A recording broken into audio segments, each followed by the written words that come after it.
Offset publicly declared Atlanta a no-fly zone for Rylo Rodriguez in front of millions of people. And Rylo pulled up to Atlanta anyway. What started as one lyric on one album has turned into the most watched situation in hip-hop right now. Not because of what was said, but because of what it revealed about where Atlanta actually stands when the cameras are rolling and the sides are being chosen. To understand why this hit the way it did, you need to understand Atlanta first. Atlanta is not just a city where rappers happen to be from. It is the cultural engine of American hip-hop for the last 2 decades. Sound, fashion, business infrastructure, slang, all of it flows outward from there. And inside that city, your relationships are your standing. Who you are signed to, who you move with, who you call family, that communicates your loyalty before you ever open your mouth. Local connections in Atlanta are ecosystems built over years. Producers, executives, neighborhood relationships, personal bonds that predate any record deal. To be publicly rejected by a veteran with deep roots there carries consequences that extend far beyond a single beef. That is why Offset's declaration hit so hard. And why Rylo showing up anyway hit equally hard. Now let's talk about who these people are, and why this matters beyond the surface. Offset, born Kiari Cephas in Lawrenceville, Georgia, built his legacy as part of Migos, one of the most influential groups in modern hip-hop. The triplet flow Migos popularized reshaped mainstream rap for nearly a decade. When Takeoff was tragically shot and killed in November 2022, Migos as a functioning unit ended. Offset was forced into a solo chapter that demanded he reestablish his identity without his brothers, in a landscape that had shifted dramatically since Migos first took over. That process has been complicated by public controversies and the natural difficulty of rebuilding when grief and reinvention are happening simultaneously. His influence in Atlanta, his history there, his relationships, all of that remains enormous. That is the weight behind every word he said about Rylo Rodriguez.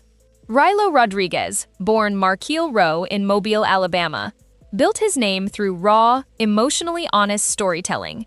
He was not chasing trends. He was writing his life, and people felt it immediately. The connection that changed everything for him was Lil Baby. Baby recognized something in Rylo that aligned with 4PF's identity, authenticity, and a voice that could not be duplicated. Rylo signed to Glass Window Entertainment and 4PF, becoming one of Baby's most trusted artists. Within the 4PF structure, Rylo occupies a position of genuine closeness that sets him apart from any peripheral signing. And that closeness is exactly where this whole thing starts. The relationship between Offset and Lil Baby has cooled significantly over time. In the post-Migos era, as Offset worked to reestablish himself, Baby was doing the opposite of struggling. He became one of the most streamed artists on the planet, built 4PF into one of the most powerful camps in hip-hop, and became the new face of Atlanta rap for an entire generation. That kind of rise inside a city as competitive as Atlanta inevitably creates friction with the veterans who came before. Shifting alliances, producers quietly navigating loyalties, subtle public interactions that fans analyzed exhaustively, all of it built a growing sense that these two camps were no longer aligned.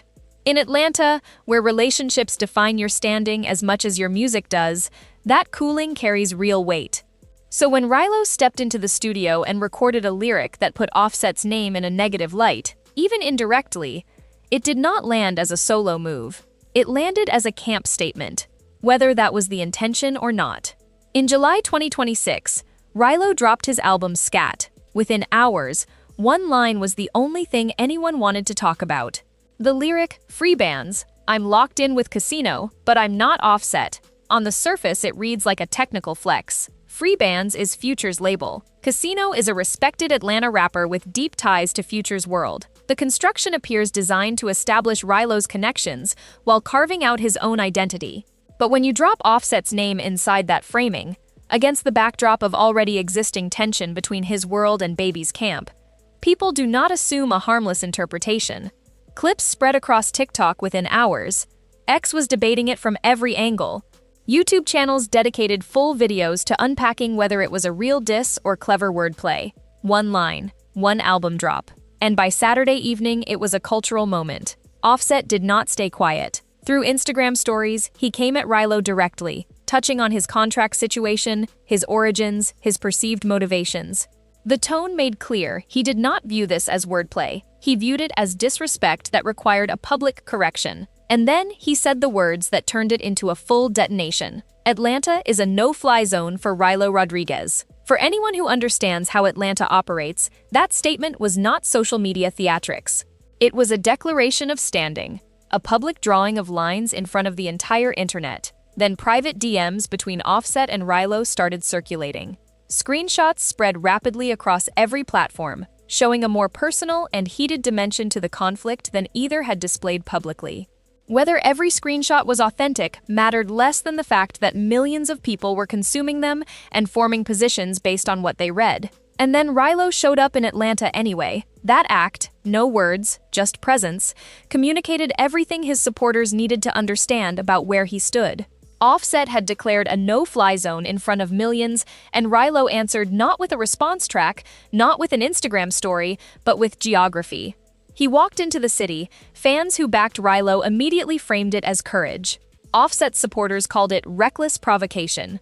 The debate consumed timelines for days. Fan reactions split almost perfectly along camp lines. Offset supporters argued that Rylo had taken an unnecessary shot at someone who earned his standing through years of real contribution to the culture, that you do not frame a legend's name as a distinction in a boast without expecting a response. Rylo supporters countered that the line was clearly wordplay, that Offset had read into it more than was intended, and that responding with a city ban said more about the underlying tension between the camps than it said about anything Rylo actually did. That last point is the one that kept expanding. Because people quickly realized this was not just two rappers disagreeing about a lyric, it was a referendum on which camp held more cultural authority in Atlanta right now. Fans with no strong prior opinion about either artist found themselves drawn in because they had loyalties to Migos or to Lil Baby, and those loyalties suddenly had a battle to apply themselves to. Here is the business layer that most people glossed over. Controversy in 2026 is attention, and attention translates directly into streams, followers, and industry relevance.